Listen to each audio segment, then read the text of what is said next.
And how's it going, everybody? I am Ball Python Love BPL. Tonight we got a special guest. We got Dan. I hear like a lot of background noise right now. It wasn't there before. But Dan from DMexotics, if you want to introduce yourself and tell everyone who you are, and we'll start up the show.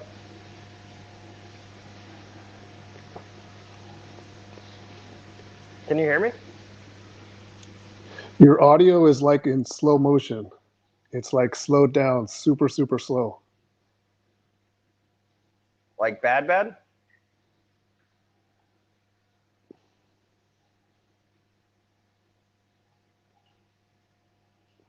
Do you want me to go out and come back in?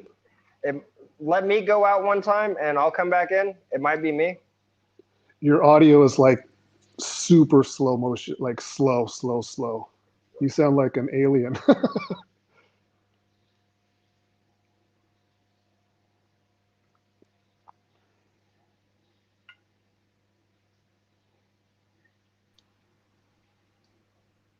What about now? No, I got no audio at all now.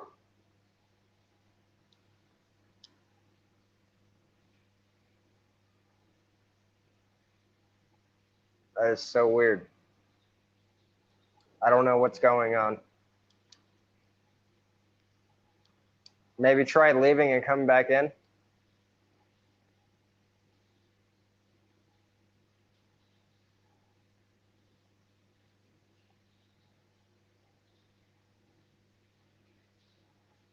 Sorry for the technical difficulties, everyone.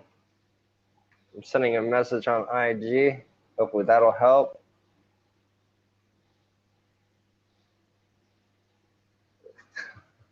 This is not going according to plan right now. Everything is going offwards.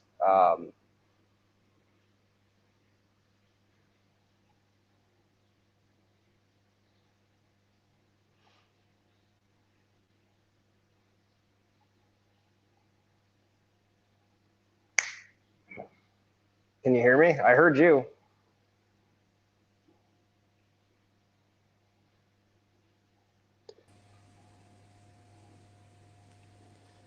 I jumped on with another phone. Does that help at all? Can you hear me now?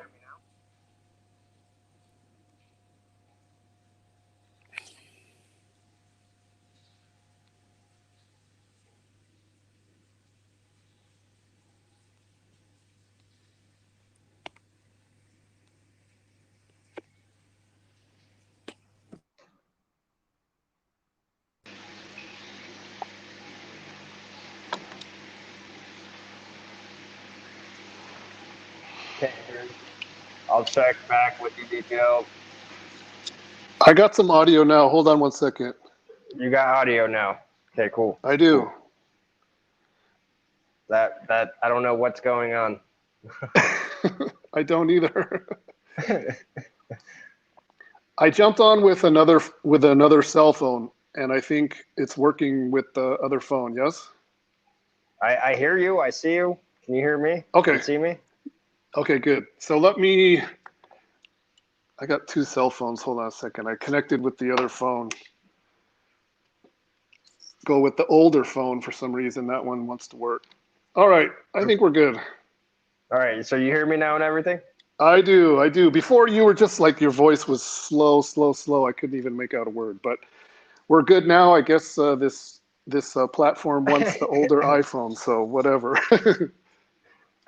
Before we get started into the questions now, if you could you introduce yourself to everybody that doesn't know who you are? Yeah, sure. My name is Dan Malary. I run DMexotics. This is my 25th year in business, and started as a breeder, and then moved into a breeder and a seller, and then I expanded into import and export from there. So I've been around for a long time. Don't really look to be, the biggest name out there or anything like that. But if you're out there doing decent stuff, you become a name, I guess, after so many years of doing the right thing or whatever. So yeah, that's basically what it's all about. Right on. So first question. how often do you still go herping? I mean, is it a daily, a weekly, a monthly? I mean, when do you? Yeah. Well, right now I'm in Thailand, so I Yep. could herp any I could herp any day, any night, anytime, whatever. But being that I'm living out here, it's not as exciting as it was in the very beginning because I was pretty much like doing a lot of exploring and surveying and finding Okay. stuff. And then now I feel like I've found a lot of stuff, but of course I still like to clear my head and get out and take a nice walk or a cruise on the ATV, through the forest, through the jungle, and whatever. So the last 4 days, I've had one spitting cobra every day for the last 4 days. Um, one, two, three were here at the house, and Ooh. one was at a neighbor's house. So they know to call me, if there's something going on. So, Oh yeah. yeah. Your content videos. Oh yeah, we're gonna get into those because I know you. A lot of people call you and hit you up, but I mean, you could also say that you could go herping just across the street because you own that property across the street. So I mean, and you let venomous go in there. I mean, you could always go back, and I mean that's awesome, dude. I find that fantastic. Yeah, it's Um, nonstop. It's nonstop.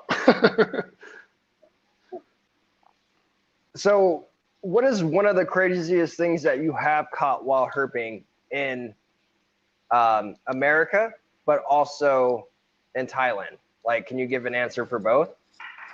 Yeah, in the US, believe it or not, herping just never excited me because even from a very, very young age, I always gravitated towards the exotic stuff. And for me, rosy boas and king snakes and gopher snakes they just didn't do it for me. And I know a lot of people, obviously they start, if that's where they live, and then that's what they start with. But for me, my mind, my nose was always like in the National Geographic book, magazines and books and watching, some old rinky dink animal programs on like PBS and things like that. So it just didn't do it for me. So herping in Okay. the US, I don't really have a whole lot of stories. I mean, we went to the desert here and there and I've caught all those things, but it just didn't do anything for me. So Okay.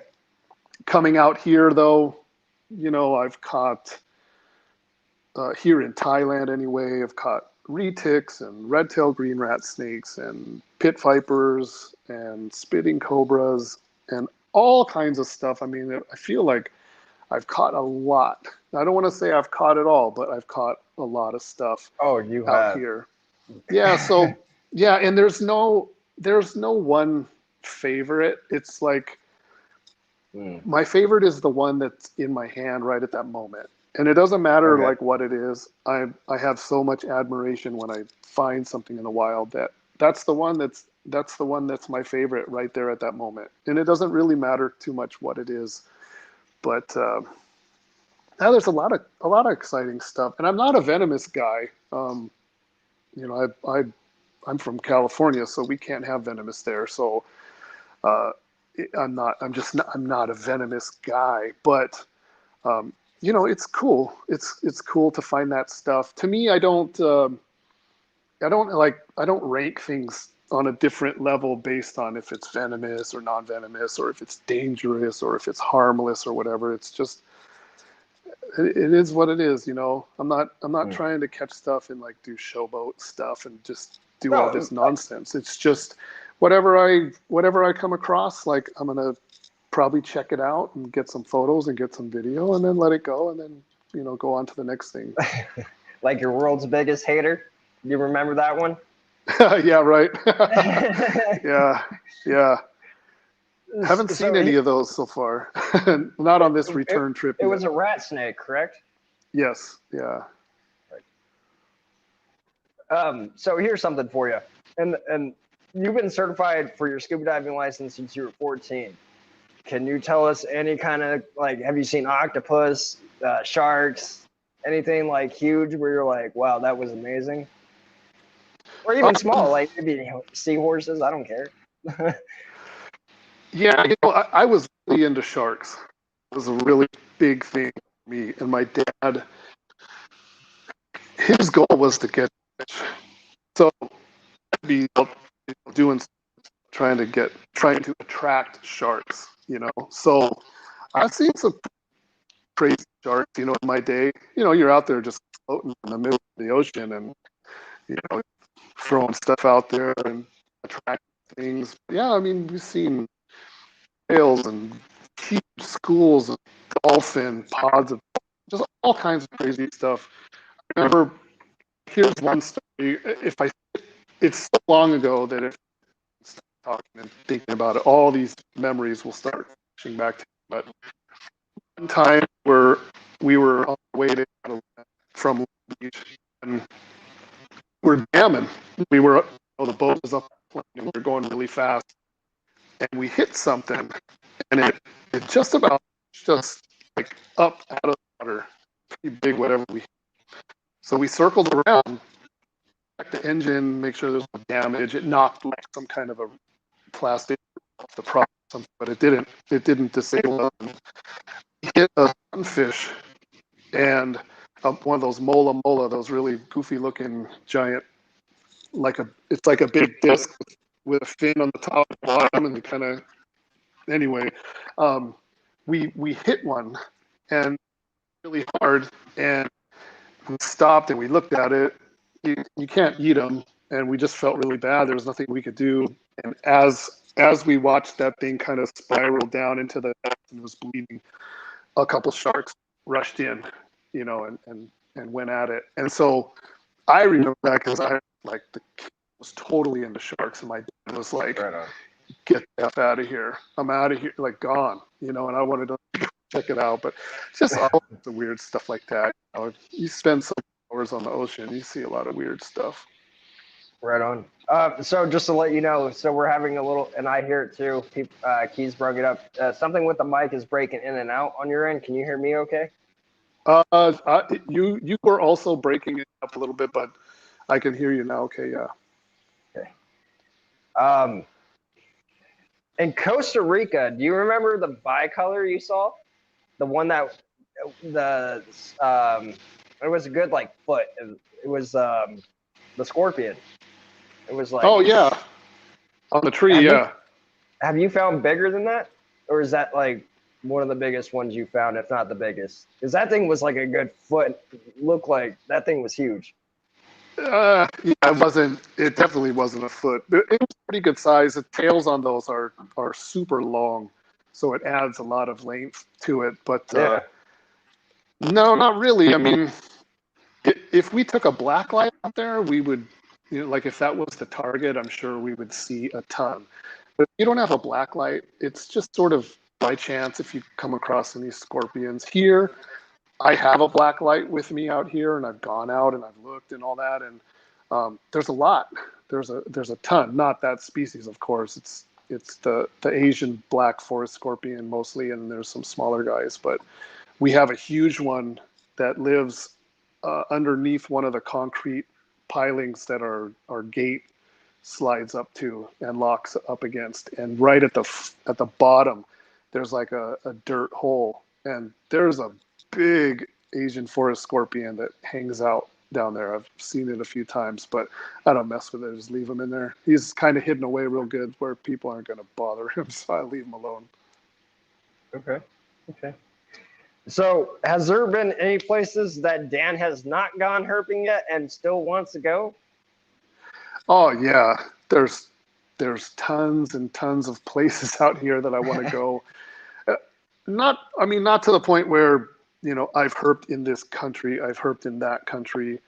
There's just so many parts to one particular country that, there's cave systems that, I want to get back to. There's new caves that I want to go check out. I really like caves a lot. And then, of course, Papua, like I'm always talking about that place. That place is amazing. And there's so many places that I'm very anxious to go check out. But yeah, just because I've been there and I've herped, it's not like, oh, I conquered that country. I need to go back, and there's there's all kinds of habitat that I want to go explore and check out all over. Even here in Thailand, I mean, I've been here the most. You know, I'm here for like 9 months out of the year, and I've been to the north and the south and all that. But there's a lot of places to go explore, and I like the places that people don't know about, where I can kind of employ my wife and say, go ask that guy if there's this around this area. You know, we might be a little passing through some little place or whatever, and you know, say, hey, I noticed there's a lot of really interesting like limestone mountains and things around here. Do they know of any caves? You know, especially the caves that everyone's afraid of, like the ones that have some sort of myths or some story behind, where it's like, no, we don't go into that one. Though that's the one I want to go into, because people, you know, because people don't go in there.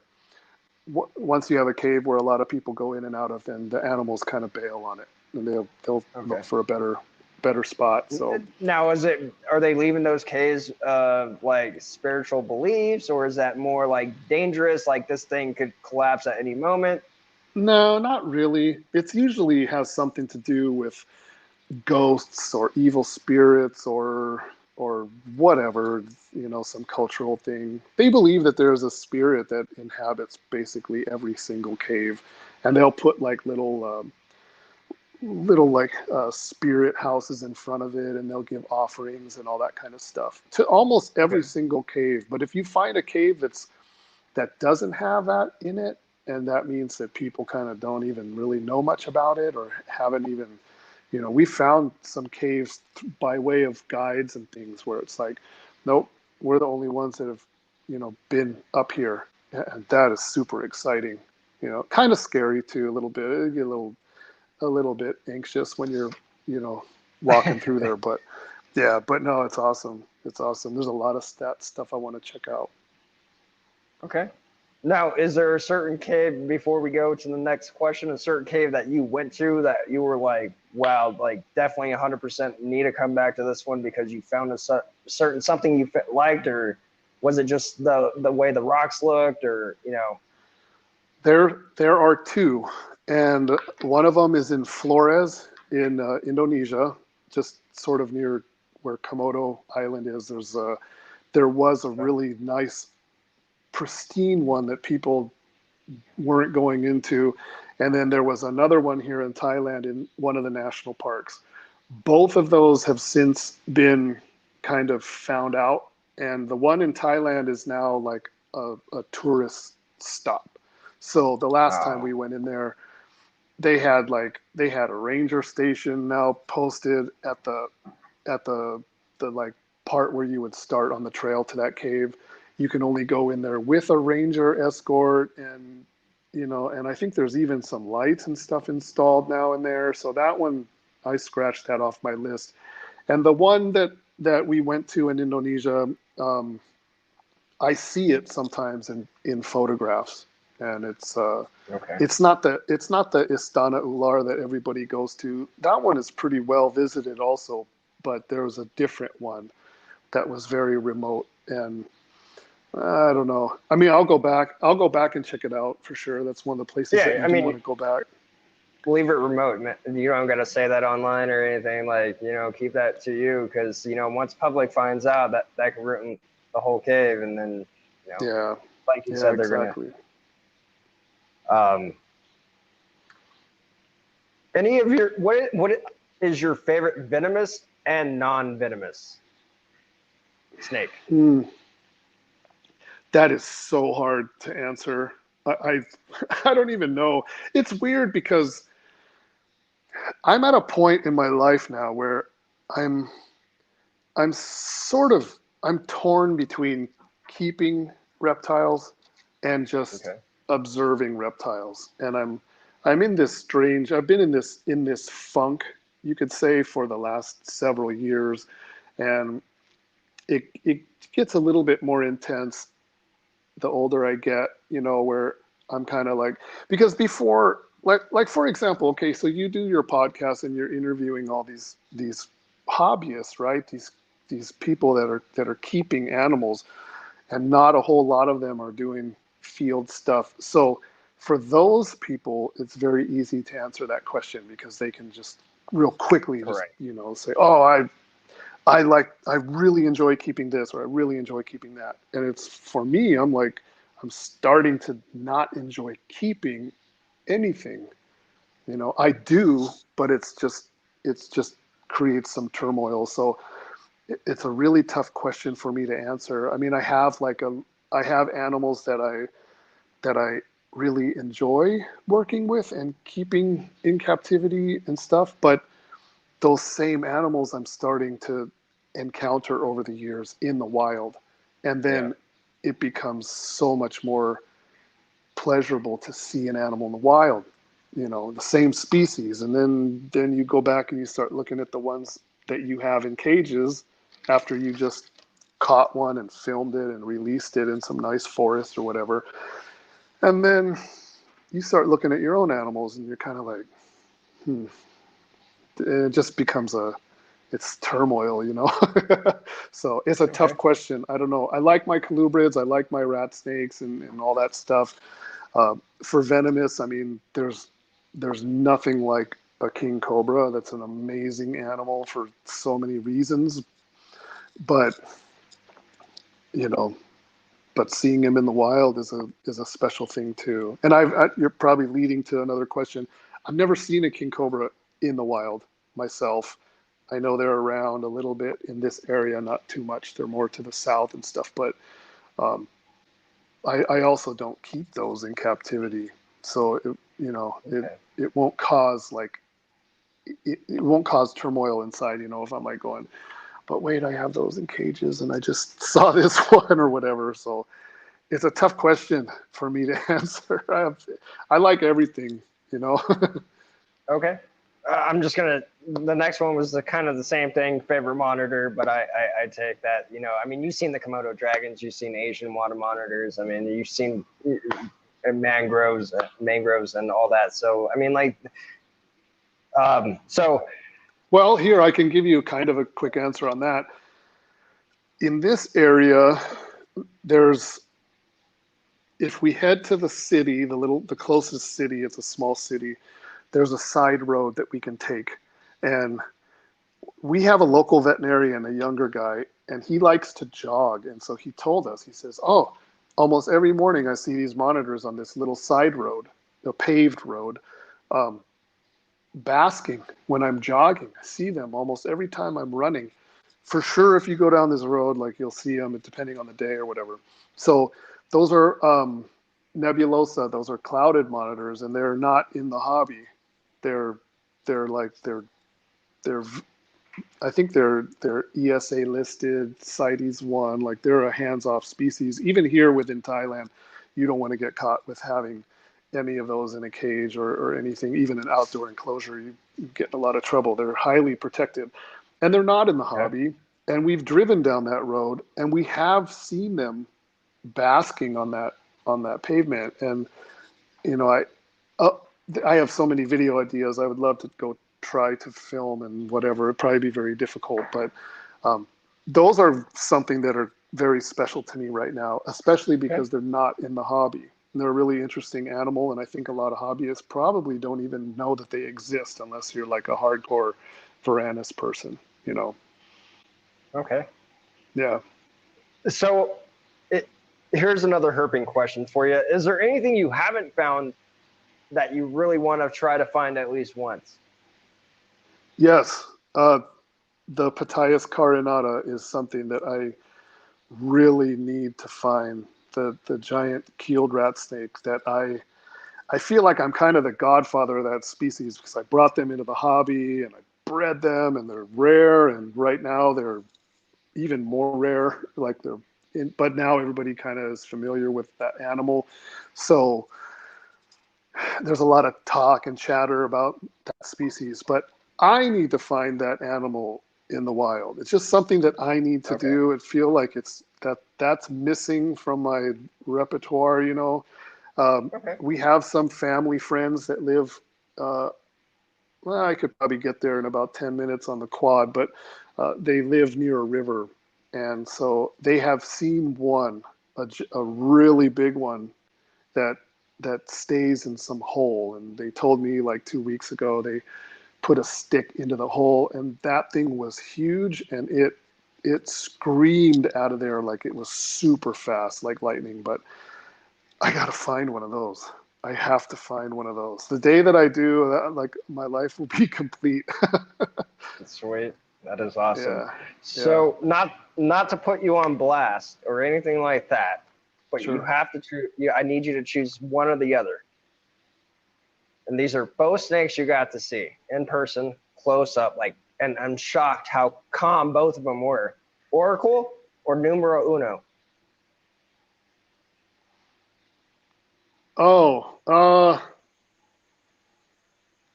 oh, that's a tough one. I Because think Oracle Oracle. I was think the king Oracle cobra. was. Yeah, I think Oracle was pretty impressive. Um, Numero Uno was pretty cool too, but for me, being a guy that's out here in Southeast Asia, the Bushmasters are from the Americas, Central South America. So I think the King Cobra is more, for me, that was pretty crazy.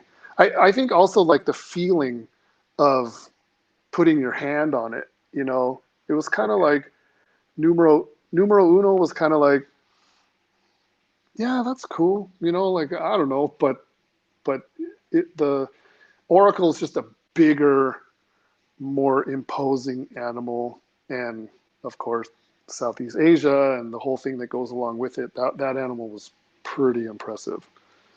That was both, Yeah, and for how tame, like Oracle, what, like both of them, like they were touching it, everything. As dude got close to the cobra's face, like I was like, all right, like that was amazing. I love that. yeah, yeah. What are some goals you set for yourself for next year? Oh boy, I'm I'm kind of in a place where I'm no longer having goals because I feel like Okay, I've kind of like reached my goal. I was able to retire. move to I'm living Thailand. out here. I have this big, beautiful house, and I mean, I have pretty much everything that I could wish for. And so, I mean, I want to travel. I want to do a lot more traveling. So the only thing that's really holding me back right now is this pandemic, with the borders being closed in all these different countries that Okay, I'm trying to get into. Um, if that's a goal, then that would be it. It's just I want to get into some more traveling, but I'm kind of at a place in my life where I kind of feel like I've attained some major goals at this point. So yeah. okay, okay. Uh, remember New Year's 2018, I believe, going on 19, or was, and you got bit in the face twice. Do you Oh remember that yeah, moment? I do. Yeah, little kisses. And in the moment, you thought it was from both the snakes, and watching the video, of course, it was from the one. Um, Yeah. what went through your head in that moment? Like, because you took it so calmly, like you were just like, yeah, like, meh. What went through my head is, should I post this or should I not post it? Is this going to look like a thirsty video, that falls in line with, you know, my retic ate a turkey for Thanksgiving? Like, is it going to look like one of those thirsty videos? Like, should I post it? Does it show reptiles in a bad light?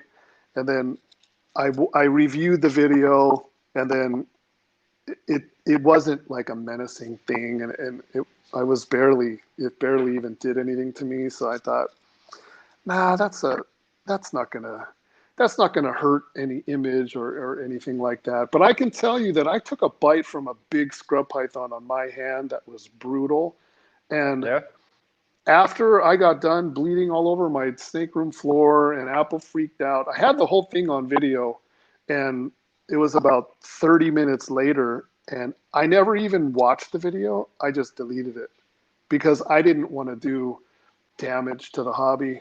I knew that if I had Yeah. that video, probably at some point, maybe you know, catch me on a different type of day and a different type of mood, and I'd be like, you know what, I'm gonna post it, and then the images of all those YouTubers that are just screwing everything up, I just thought, no, and I just erased the video and gone, you know. But that was a brutal bite, and at that time I just didn't want to I didn't want to create any sort of ammo for anybody. I just didn't want to do it.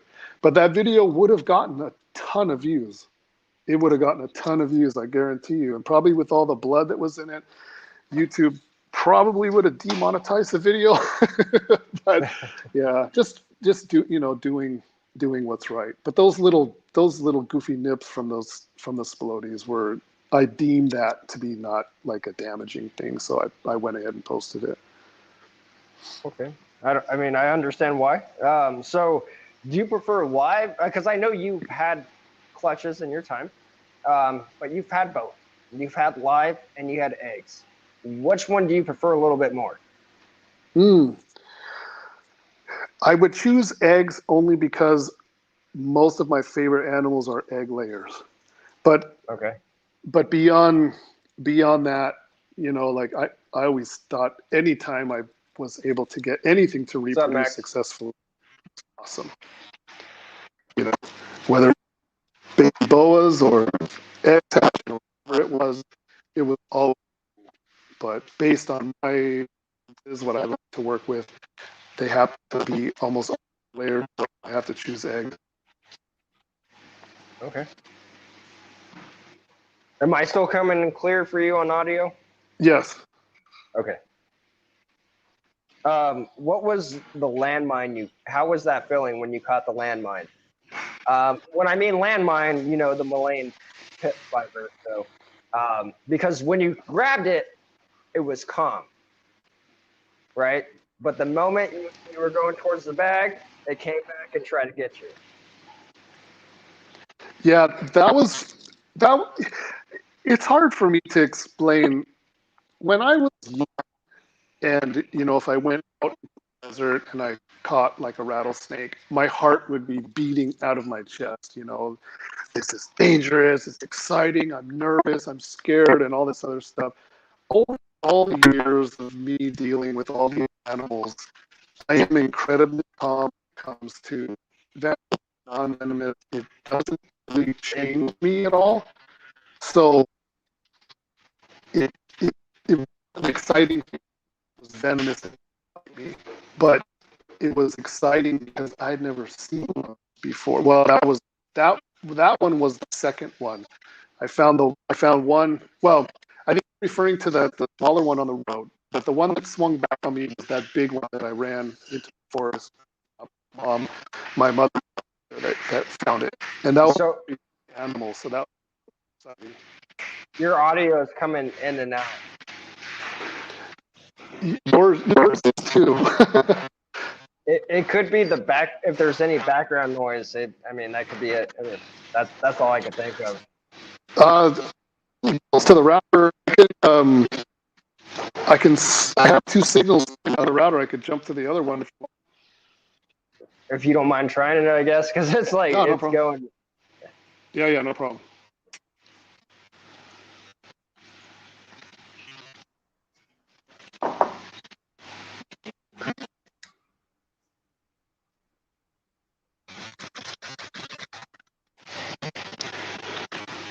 Is that any better? I hear you now. Yeah. Okay. Your audio is, or your video is funky right now, but okay, there you're back. I see. Can you hear me? Your audio is a little bit funny, but whether I jump to another channel or router. I it it I don't know what it is. It's just I guess the between us, the whole like Wi-Fi. Yeah, being on the other side of the planet. Yeah, it's bound to happen. So is there reptile shows in Thailand? In Thailand, they just had one, and I chose not to go because it was it was like featuring, you know, it was 5 days or 6 days long in a shopping mall, and then it was featuring like, come see our albino iguana, come see our pastel ball python, come see, you know, just leopard gecko competition or whatever. And I just didn't even go because I knew that it would be very disappointing. Native stuff is highly regulated here. It's all protected. So I knew that I wouldn't be able to see any of that good stuff. So I opted for the market instead, the animal market, because there at least I can see some crazy stuff. Okay. So you never been to a Thailand reptile show then? No, no, because I know what the laws are all about, and I know that any kind of an expo here in Thailand is going to be disappointing for me. It's Okay. going to be almost like going to an expo in the U.S., you know, where you're going to see leopard geckos and ball pythons and green iguanas, except at the expo here, like that's almost going to be everything that you're going to see because it's non-native and it's in the pet trade, it's in the hobby, and so I just kind of, it's not worth it. Indonesia, they have some really incredible expos. I've been to expos in Malaysia also. Malaysia has some higher levels of protection, so native stuff is a little bit harder to come by at the Malaysia expos.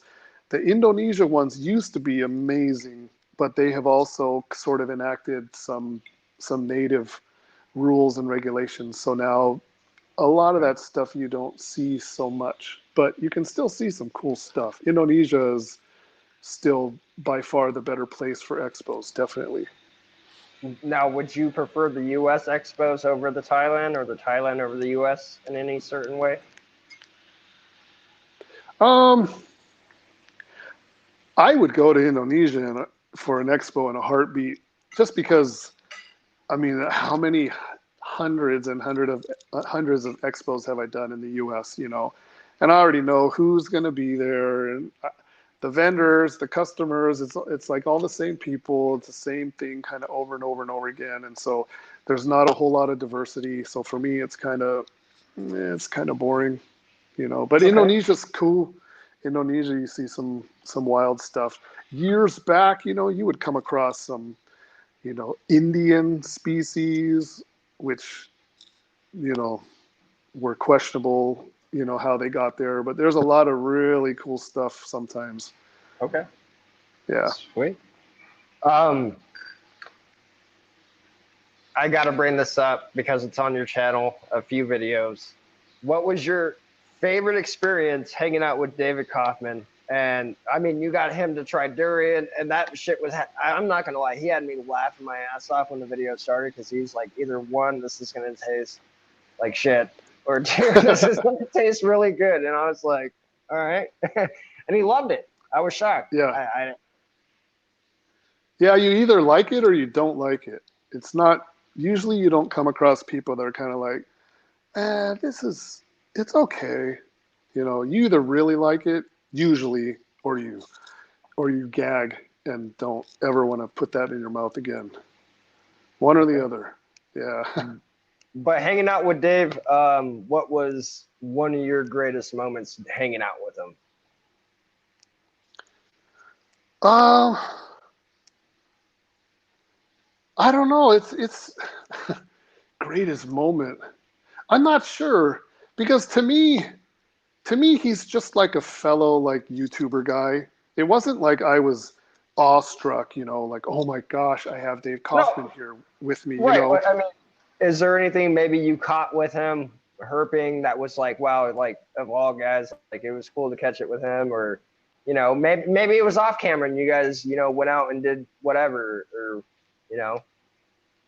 No, it was just like a basic thing. It was cool to have him out here in this village, staying in this house, even though this house wasn't really put together.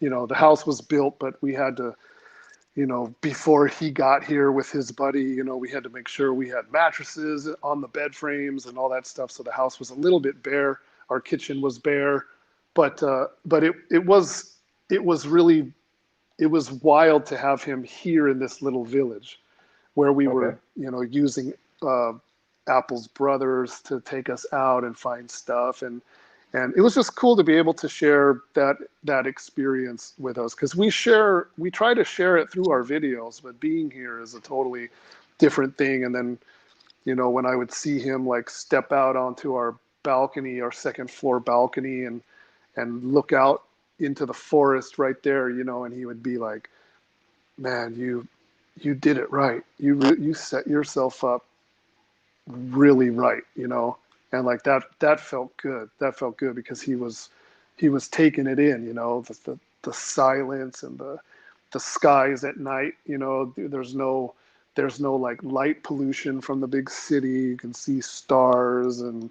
just because Okay. we're pretty remote out here. So it was cool to see him like, kind of understand why we started putting all of our roots in the ground here. It's because it's cool. Yeah. Hell yeah. So here's kind of a long question, and hopefully I don't lose you on this. And I understand some of these species don't exactly are near you, but here's the question. 7 of the most venomous snakes in Thailand: the myelin pit viper, the monocle cobra, the white-lipped viper, the bandit krait, the eastern russell viper, the king cobra, and the redneck nilbag. When dealing with any of these venomous snakes, which one gets you the most? Is it nerves? Is it your mindset? For me, I kind of regard all of those as like the same. Everything is the same. It's the monocled cobra is a whole different thing to me, because we have cobras in this area, and I've gotten into this before in some of my videos a little bit. We have cobras here that have the monocle. They don't have the monocle. Some of them are void of pattern. Some of them are banded. And the big thing is that of those, some spit and some don't. Yep. And some of them can spit and just choose not to spit. And some of them have the ability to spit, and some don't, for some reason, have the ability to spit. And I don't know if it's because species are hybridizing in the wild or whatever it is. I'm not an expert Okay. in the cobra thing. I watch a lot of the arguments in the comment section whenever I do cobra videos, people arguing, oh, that's this. No, it's not. It's that. And it just gets really wacky. But those for me are challenging because I have to protect my eyes, my nostrils, and my mouth, And so a lot of times in the beginning, right, I said 4 cobras in 4 days. We caught one, the video that I just released this morning for you. I saw it. Yeah. So that one spit on me, and I had my glasses and all that. And then there was a spitting cobra like 2 days ago, which was next door at Apple's parents, my in-laws' house, which I caught, and it was very calm, and it never opened its mouth to spit, and I had to manipulate it out of the grass and everything else, and it didn't spit, and I didn't have a chance to grab my glasses or my goggles or whatever, so I was thankful that it didn't spit. And then yesterday there was one floating in the lilies, the lotus or lily pads, and it was just took in a big breath of air, and it was just floating there, and it was in Apple's dad's fish pond. And so our nephew bangs on the door, snake, snake, snake, and I go running off, and I don't know where I'm going. I think I'm going just downstairs, and it ends up I'm going across the street all the way to this fish pond, and I didn't bring anything with me. All I had was my GoPro, and my snake handling tools were brought to me, and then we were able to manipulate that animal out of the water, and I walked it all the way back, and actually I still have it downstairs, but for a different reason. But that animal spit on my arm as I was walking back, and I didn't have any no glasses, no goggles or whatever. So those animals are, to me, those are always very tricky because I know what I'm looking at, but I don't know if I'm going to get spit on or not. Correct. I have zero clue. And I was making a joke yesterday to my mother-in-law. I was like, I'm waiting for like the superpowers to kick in because I've had so much venom spit on me in the last like 4 days. I'm waiting for, do I have like night vision or like superpowers or what's going on? Yeah, but yeah, those are tricky. And the reason that animal from yesterday is still downstairs is I've decided that I'm going to start photographing every single one that I catch Okay. because I would like to put together sort of like a collage and show how different they are, because really the colors can be different. Some of them are like really golden, some of them are really dull brown, and like I said just a minute ago, some are banded, some have no pattern, some have a monocle, some don't, and they're all really interesting. And it's interesting to me, the diversity of those. So I think what I'm going to do is I'm going to start photographing every single one, and I'm going to start with the one from yesterday that's downstairs. It has like a white belly. It almost looks like a pied belly, and it has some bands on it. And I can't remember if it had a nautical pattern or not, but I know that it's spit. So I'm thinking I'll put notes in there as well. Maybe I'll try to get like a dorsal shot behind the head, the neck shot to show if it has a pattern there or not, and then and whether or not it spit at me, or show its ability to spit. I think those would just be interesting facts to, maybe after being here for like 7 months, if I continue finding cobras the way that I've been, it could end up being like a lot of animals for comparison. I just think it would be kind of cool. Yeah. So here's another that's really cool. So I have to bring this up because it's always, a chance and a risk for you doing this. When you go to, someone calls you, you got to go deal with a venomous snake, whatever it may be. You're walking, you like with herp and all that. So how quick are you from anti-venom? And I know certain species are going to like vary depending on where you live probably. But is it hard to get?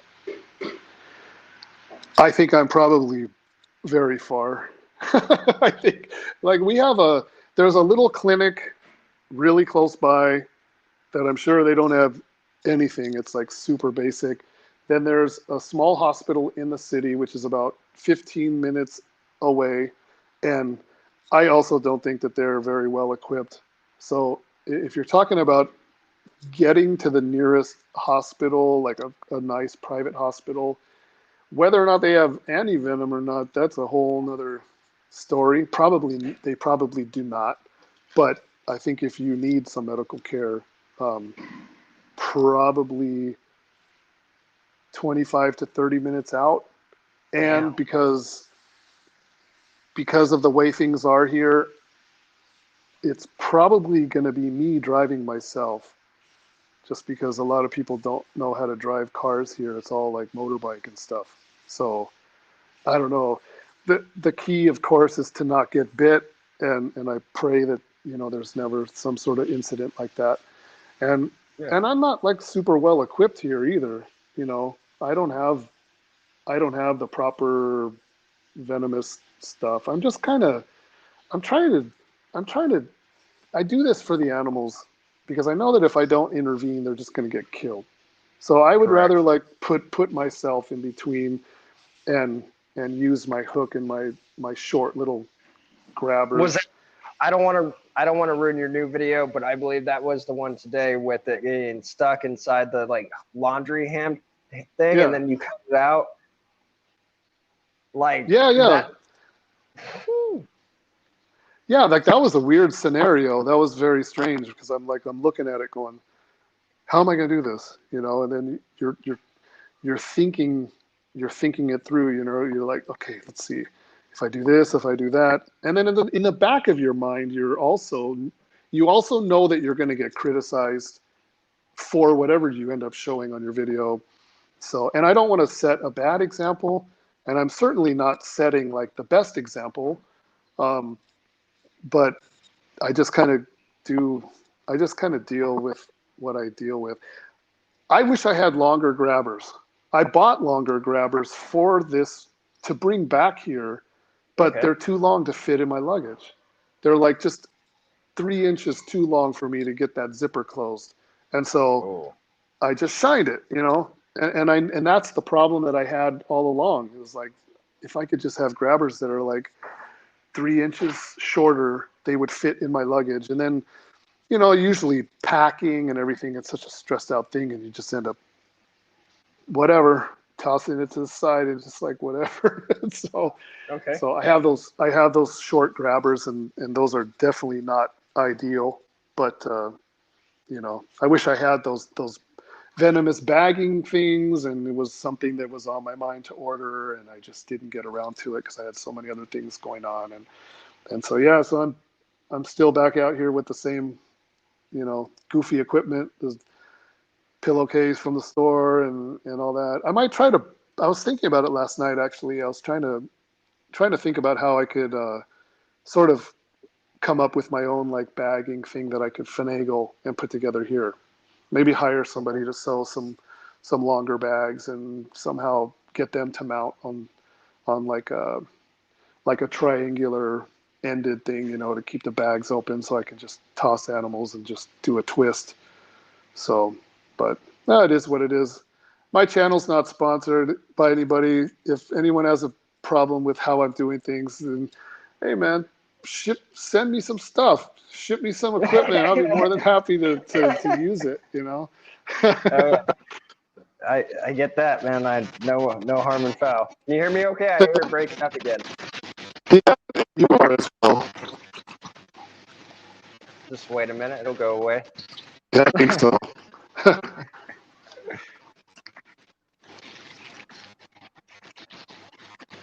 Maybe. I still hear it. It's like buzzing. But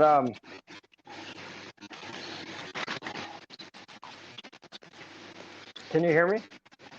Yeah, it's a little garlic, but I can understand. What is the most venomous snake you've ever handled? Personally, regardless if it's herping or in a facility.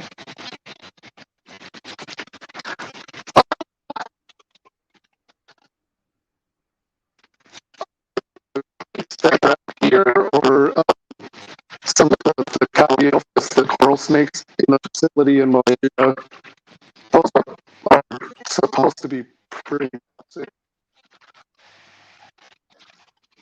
I honestly didn't hear half of that. It broke it so bad in and out. Like, Here, try to really didn't see what happens.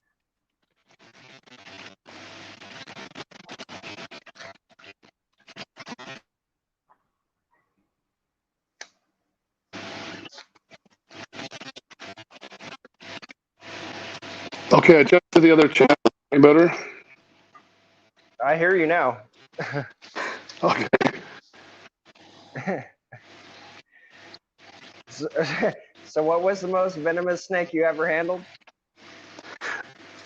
They're the crates that are from this area. They're supposed to be pretty toxic. And also the facility in Malaysia, a couple of times he's had some Calliopus, some coral snakes. Okay. Quite toxic. So, um, banned, banned sea snakes, even though they're not really known to, um, they're supposed to be pretty toxic as well. But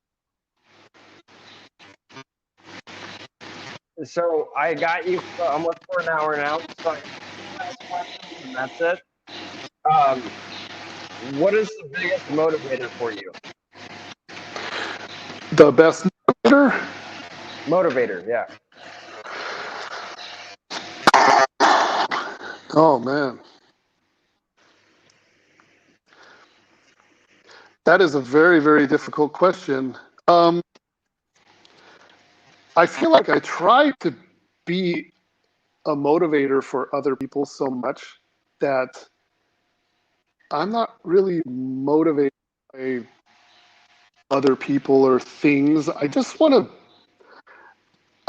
to continue going down this path and being honest and real. And okay, let's put it this way. The stuff that I see on social media motivates me to be the opposite of that. How about that?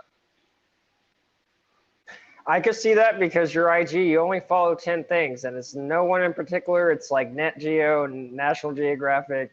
And I respect that, man. There's nothing wrong with that. Like, you kick ass. And if people don't like what they see, whatever, you know? I mean, to be honest with you, I've had haters. It's all good. Like, I understand BPL has fucked up here and there by getting either too smashed on live streams here and there, or some shit like that. But like, you know, my biggest motivator for me would be probably, and you'll probably agree with you for your opinion.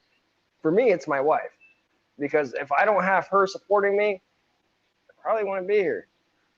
Oh, definitely. Yeah, no, I agree with you there for sure, for sure. So one last, go ahead. Yeah, no, go ahead, go ahead. No, go ahead. Oh no, I was just gonna say I'm trying to force myself to stay off of social media, even though yes, maybe I qualify as a YouTuber, maybe I don't know, but I do a weekly YouTube, right?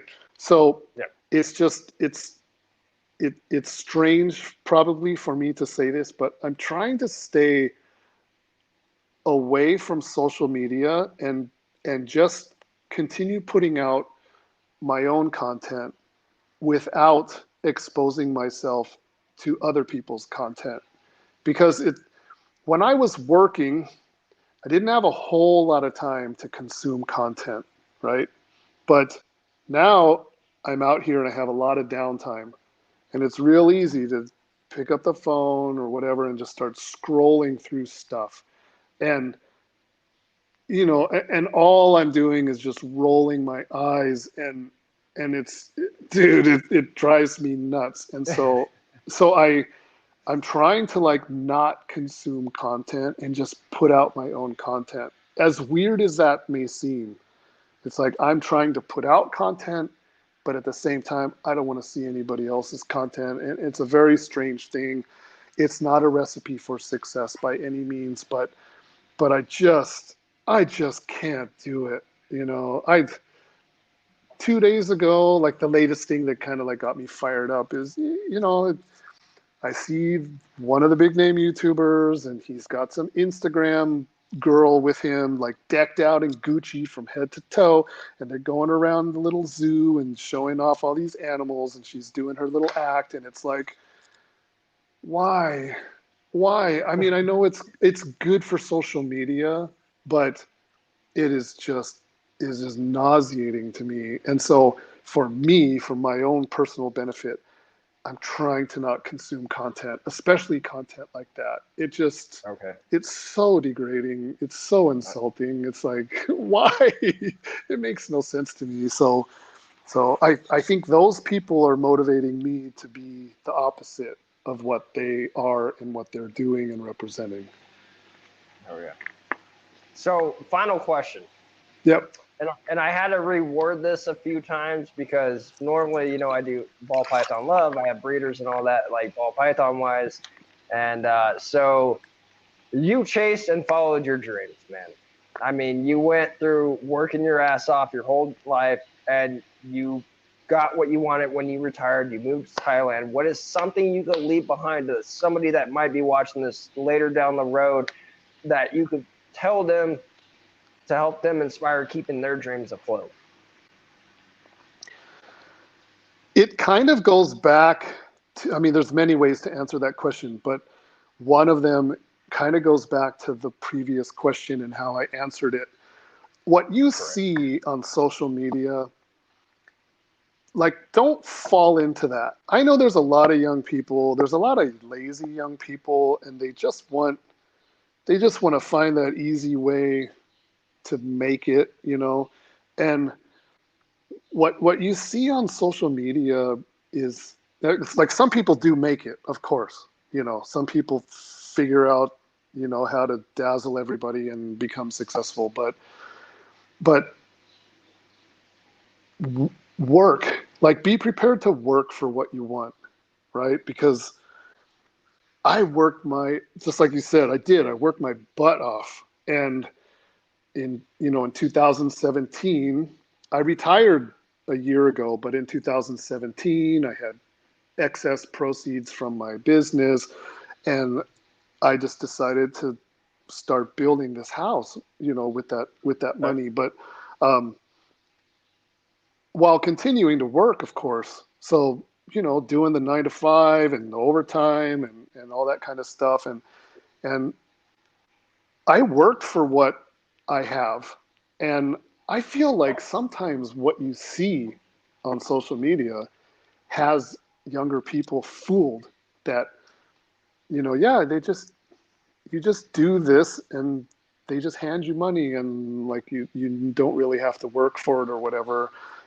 And again, some people do figure out a way, to make it work. But I don't know, for me, I wasn't able to get down like that. Like I had to really work. I had to work hard. And so don't, if you have to work, then work is what I'm saying. If you got to go work, then go to work and do it.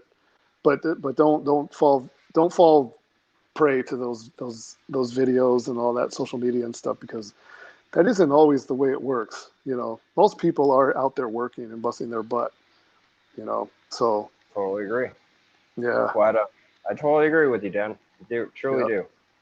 And Ed, please don't leave though. I'm going to end the show here. But before I end the show, I got to give someone a shout out besides yourself, Dan, because their shirt showed up today. Everyone give a shout out to Keys Constrictors. I also got the wristband on. And then it's, there's some shit, their IG and all that, Facebook on the back, YouTube. Make sure to go and check them out. Derek's Reptiles, thank you for joining. Low Life, everybody that showed up tonight, I appreciate you. Dan, don't leave. We're not done yet. Well, we are, but. Got it. Thanks.